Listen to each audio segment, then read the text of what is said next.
Hey, good people. It's your favorite counselor, Dr. Carla. I'm about to go engage in one of my preferred forms of self-care, massage.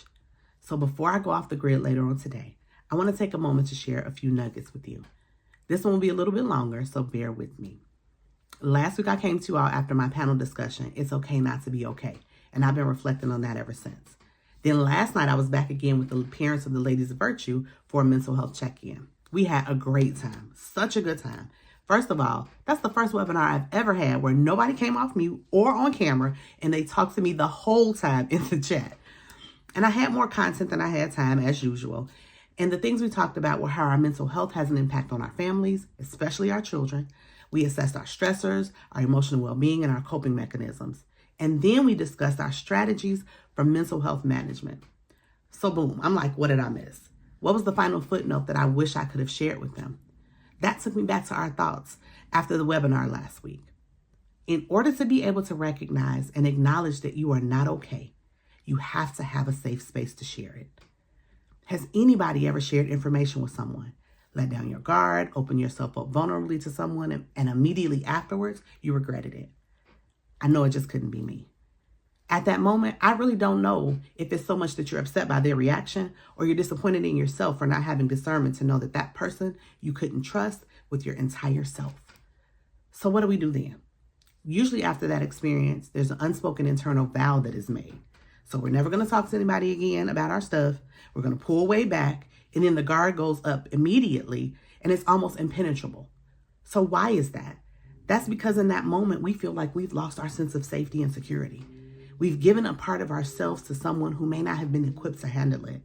We may feel like we no longer have control of our own story, our own narrative, and what they share might not depict us in a favorable light.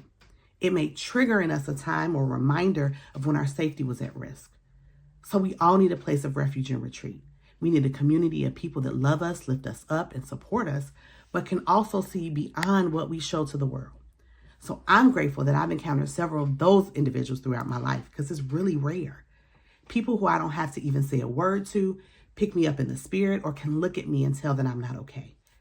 In this season, I've had a few people tell me, I see you smiling and I see you functioning, but the light is gone in your eyes. Or they'll say to me, you're not yourself. What's going on with you? And a few years back, I went to see my esthetician, and as soon as I walked in the door, she said, you're going to either have to separate from it physically or you're going to have to separate from it mentally because I refuse to let this thing take you out. And even recently, I had someone who doesn't yet know me very well tell me, I could tell you were here physically, but you really weren't here. And there was sadness in your eyes. As I'm sharing these things, I really hope that you can see the power in these moments and these interactions and what they can do to relieve some of the pressure off of those that are in the midst of a struggle. And these are just a few of my personal examples of how people showed me that they cared, how they could possibly be a place of refuge for me. They made it okay for me not to have to be strong 24/7 while the storms and fires were raging all around me. They saw my humanity. They didn't judge it. They didn't dismiss it. They embraced it. And safe spaces are necessary for healing. So if you don't have one, be one. And if you are one, find someone who doesn't have one and be that for them. So thank you to everyone who has been a haven for my humanity. And it's been one of the greatest blessings for me to be able to be that for others. So if you're comfortable, I invite you to shout out your haven of humanity in the comments.